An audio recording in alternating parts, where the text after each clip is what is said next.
you want to do the 3 claps? The 3 separate claps.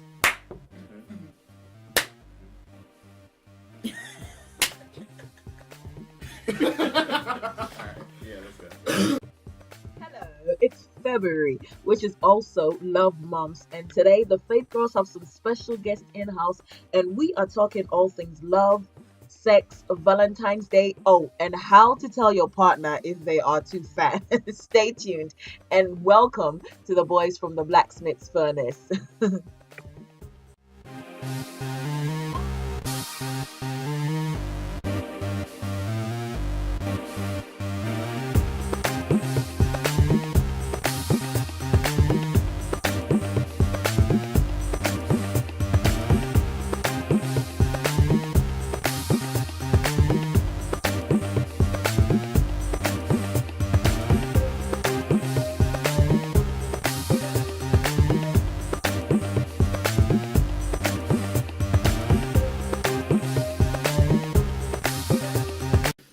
Hi guys, welcome to another episode of the Faith Girls Cafe. As you can see, today we have a much fuller house because it's not just us girls today. We got you guys some man candy. Eye candy.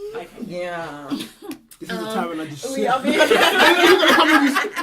We're being joined by the boys from the BlackSmith's furnace today. For those of you who don't know who the BlackSmith, you know what? You guys go ahead and introduce yourselves. Peter, go ahead. Just introduce. Tell us about the podcast and about yourselves. The podcast is really just life and pop culture and everything from 3 Christian guys' point of view.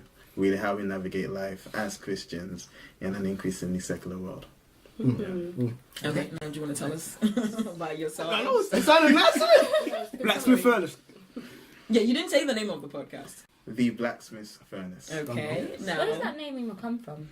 The idea of iron sharpens iron, because friends influence friends, and you know, as 3 guys, we talk about how we navigate life in that space. Come with that fire. Don't know. On the regular they basis. do, they really do. Yeah. So I'm Peter Finn.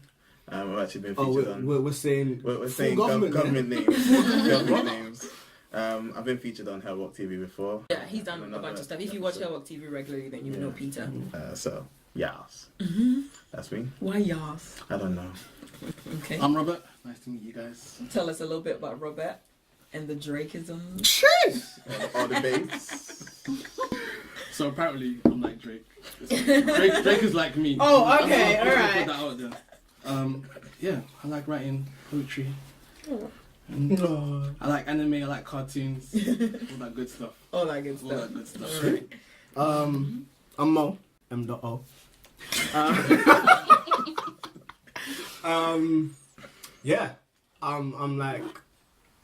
I'm the face behind H. So every time that we keep shouting it out on Furnace, I'm that guy. So if you see me turn up, you holler H and you see me turn up, don't be afraid. What's H? H is just my photography brand. So I pretty much am a documentary, lifestyle and location shooter.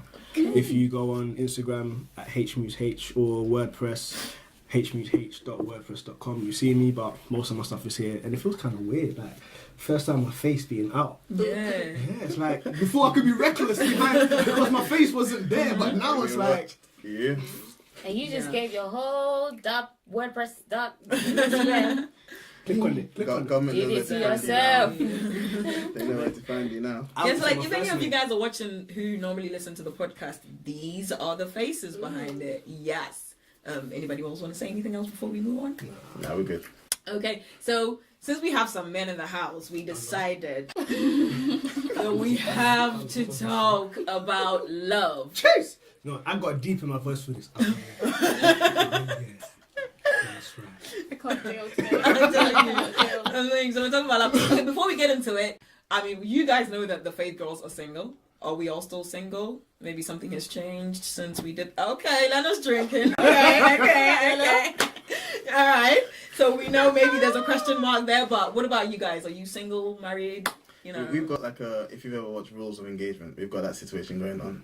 So we've got the married guy, got the engaged guy, and then we've got the Drake. Yeah. We've got the Russell of The the group. Drake. I like that. Okay. So let's get straight into it. When we talk love, we're talking Valentine's Day.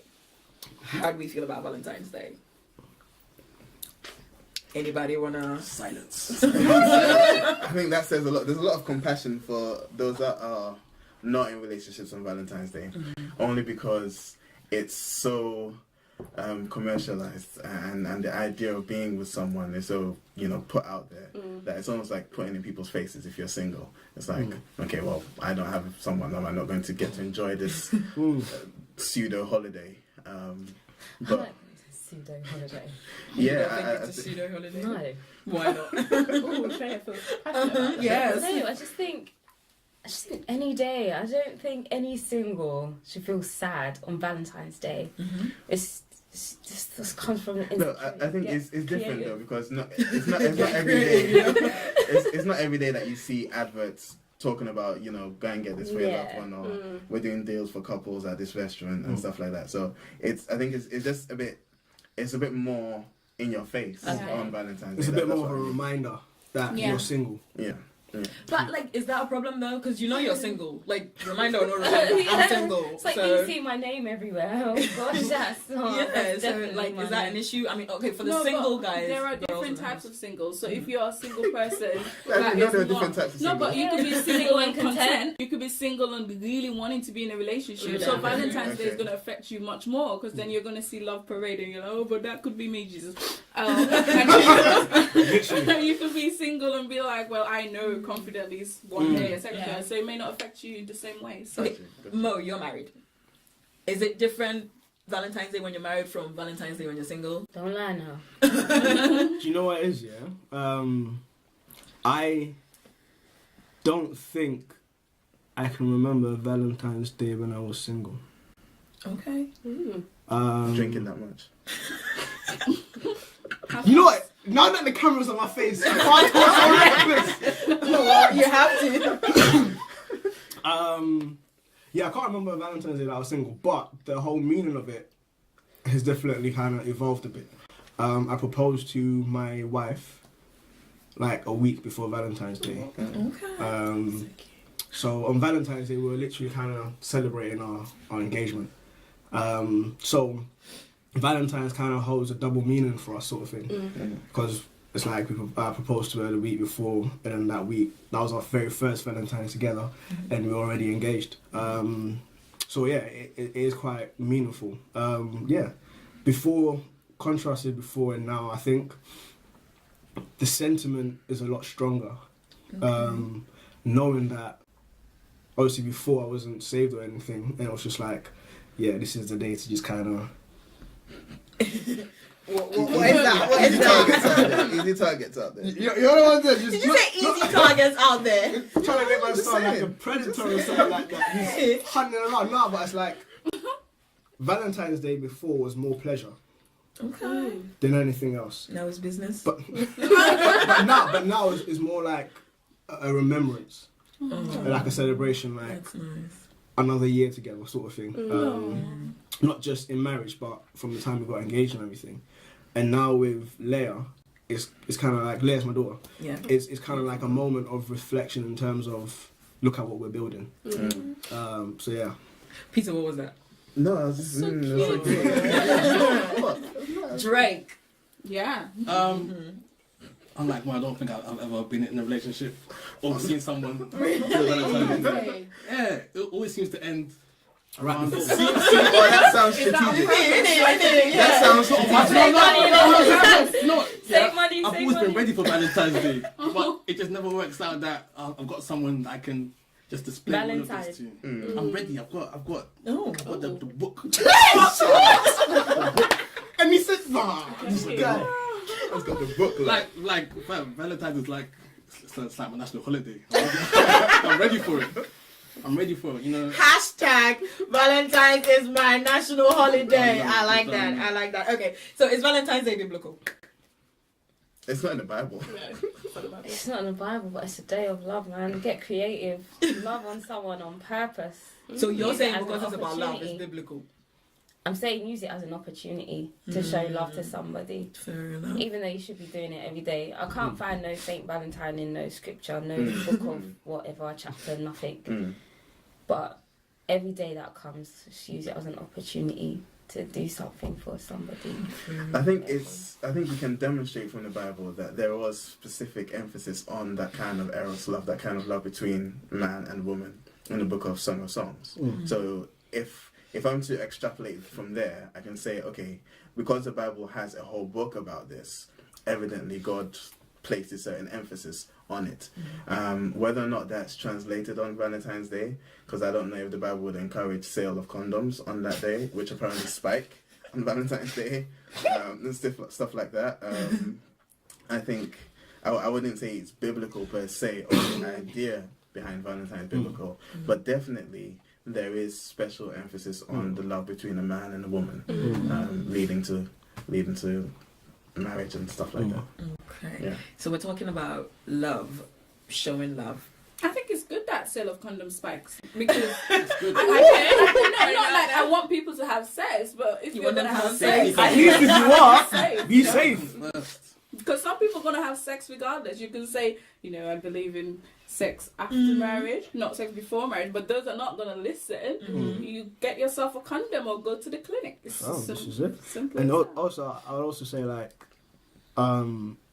it holds different relevance and different weight in different circles. So obviously within the Christian context in which we're all talking about, we understand that sex outside of marriage is kind of a no-go area.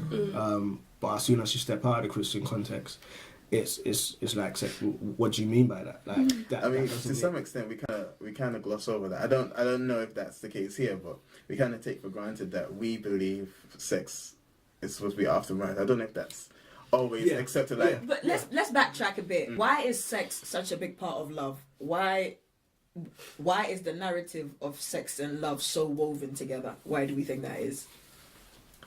But personally, I think it's because it's the only thing you can't really do when so the reason I say that is because I think the Christian perspective on it is sex was created for the institution of marriage. Now, if I'm in love with someone and I desire a person like that, I can do anything and everything apart from this one thing, in my mind at least, and in person. I can't do that one thing. So I think that's why it stands out. Because if love, and my understanding of love is sacrificial and it's making the time for the people and it's doing everything that you can for the person, I can do all of those things. The only one thing I can't do is allow that person to find pleasure in me and me find pleasure in them physically. So I think that's why it stands out. I don't think media and TV helps at all. You've got all these movies, all these TV shows where love and sex are synonymous. You got adverts on the bus that are Like perfume highlighted. adverts right now are just. I know, Yeah, but no, perfume adverts have never had anything to do with perfume. No, it hasn't. Never. There was an advert yesterday I was watching also with Natalie Portman running away from her husband to go and jump on a helicopter with some other guy, and he's all kissing Lady her. Dior. They didn't even say that, it was the man's perfume that pulled her from her husband. No, but that It advert was is just- actually for a woman's perfume. And it's It's for exactly, a for a woman's woman's perfume, perfume, but it's it has not, nothing to do with the smell or anything. And that's what outside of like Christianity, where inside Christianity it's love first, then sex. Outside of that, it's kind of like sex first, then love comes afterwards. Maybe. Yeah. Maybe Maybe, love. yeah. Maybe love. Yeah. Which Yeah. is like... Yeah. Okay, for Mo, I'm coming to you again because you're married. How important is sex actually in marriage? Well, we've got Leah. It must be Leah. You know what? Do you know what it is? It's a level of intimacy that is enjoyed by a couple. I think it's definitely the emphasis and importance of it will relate or vary based on each couple. For some couples, it doesn't really hold that much weight. For some couples, like, wow, that's prayer life, sex life, then everything else. But fuck, trust me, just everything else, like every Bible reader, just Finances. no, I don't want to just I don't want to go. Cool. But it's biblically when I look at it, it's a case of once you have sex, that's when like the marriage was almost consecrated, like actually formless stuff. So Abraham's son Isaac and Rebecca, when they had sex, then they came out of his mother's tent as a couple, and it's a case of like that was the consummation of their commitment to stay with each other, sort of thing. And I know that even now, I might be mistaken, but legally, if you get married and you haven't had sex with your wife, you can divorce her. Yeah, it's easier to know. It's easier to because you haven't consummated the marriage. Yeah. But as soon as you consummate the marriage, it's then more difficult to actually get a divorce. Yeah. So even like legally, it's recognised that once you've had sex, you've actually gone beyond just the wedding vows. And I think the wedding vows are just the public declaration of this is the person who I'm taking. But the intimate part is like, I have accepted you and you have accepted me and we are now one flesh. And that's why even the Bible kind of places emphasis on that in terms of like the husband's body is the wife's and the wife's body is the husband's, and nothing should come in between that. And that's sort of the approach that we bring to sex. So it's a case of my body is my wife's and my wife's body is mine. So little things, and like, I know it's not directly related to sex, but little things in terms of me going to the gym. If she's like, wow, like your body's becoming a bit too muscular, I don't really like it, biblically I have to stop. Because my body is hers. So it's for her enjoyment. How do we feel about that? Counter question. I love that. You love that? Yes. Okay.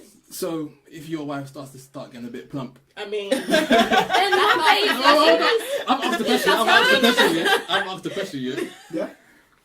By what you said, does that mean that you can say to your wife, Baby, you Yes. fat. You need to lose Yes. that weight, But baby. this is the thing as well, is that obviously you need to be sensitive as to your wife's mentality and her view of herself in that state.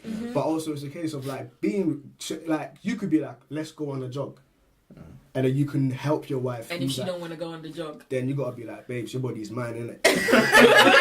Right now, to be honest, but it's like, okay, hold on. Just before you go on, I need to get my girls in on this. yeah, We're not married yet, but this is the situation where you're not even married yet. Like in a relationship, this is the guy you're gonna marry.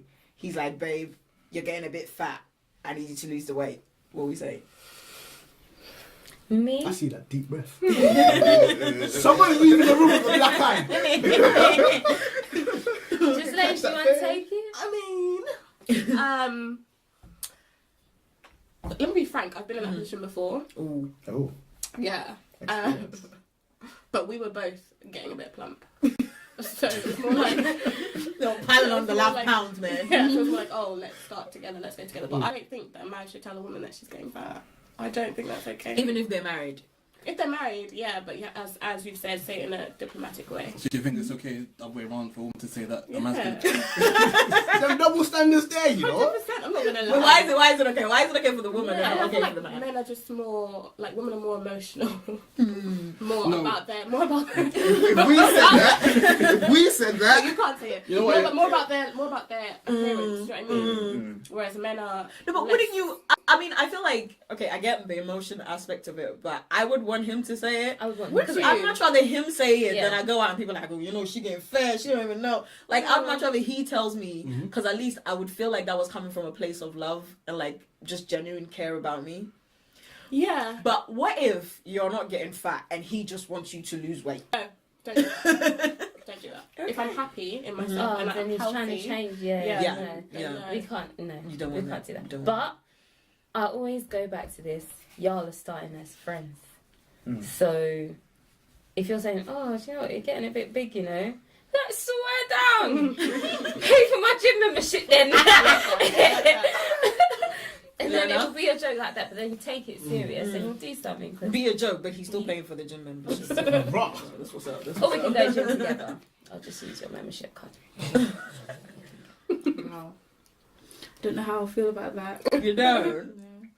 I think it depends on how he says it. I think the person I'm with main would thing. know me well enough to structure Yeah. it in a way that it's not so many going to. terms and conditions, you know. You better read the fine print. I've been told before, You know? they're getting big. I said, no, I'm not. I said, no, I'm not. In fact, I've dropped two. And then they show you like before and after pictures.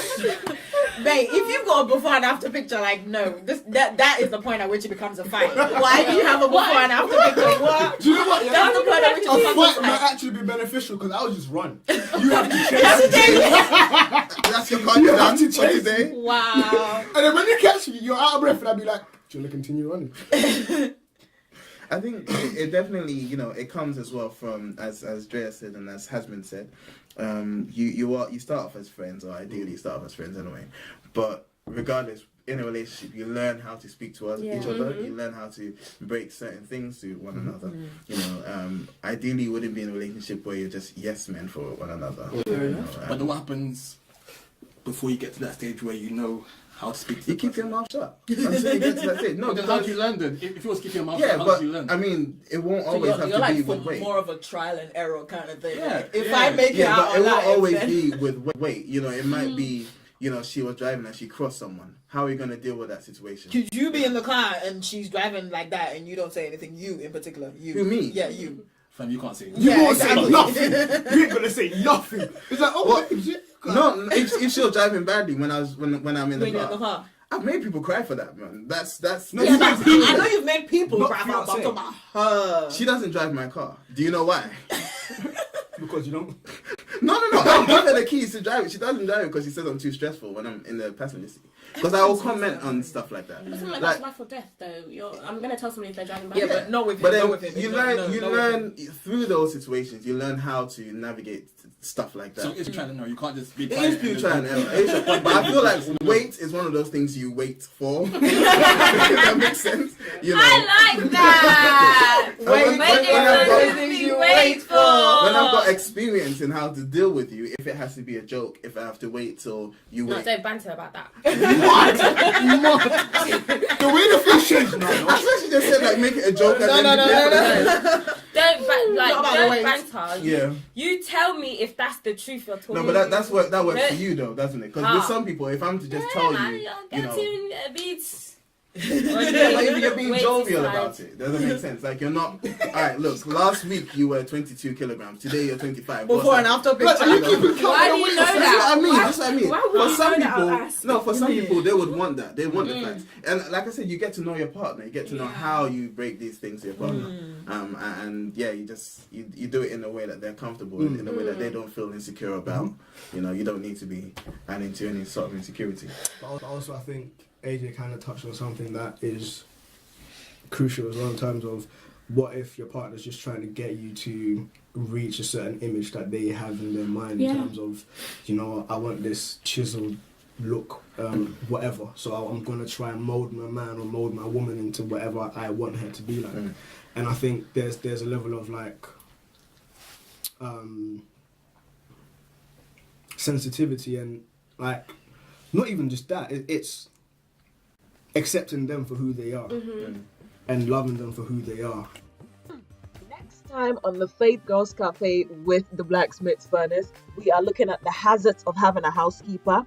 Does size really matter? And trust in God when it comes to finding the right one. Believe me, the conversation gets so much better. So you don't want to miss part 2 of this. Stay tuned and thank you for joining us. Don't forget to subscribe.